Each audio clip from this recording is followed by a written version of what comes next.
প্রভু দণ্ডবত। লোকেরা প্রায় বলে ভক্তের মধ্যে ভগবান, এটা কি সত্য?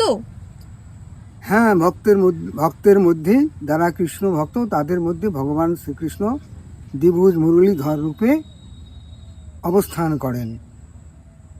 বলা আছে, নাহং তিষ্ঠামি বৈকুণ্ঠে যোগিনাং হৃদয়ে নচ মদ ভক্তাহা যত্র গায়ন্তী তত্র তিষ্ঠামি নারদ।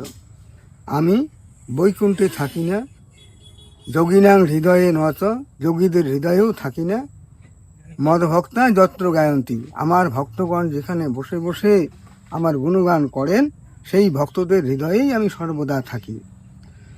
আবার পরমাত্মা রূপে অন্যান্য মনুষ্য বা যোগীদের হৃদয়ে তিনি পরমাত্মা রূপে থাকেন। সেখানে বলা আছে যে ঈশ্বর সর্বভূতানাং হৃদ্দেশে অর্জুন তিষ্ঠতি। ঈশ্বর রূপে অর্থাৎ পরমাত্মা রূপে ভগবান সাধারণ মনুষ্য বা যোগীদের হৃদয়ে অবস্থান করেন।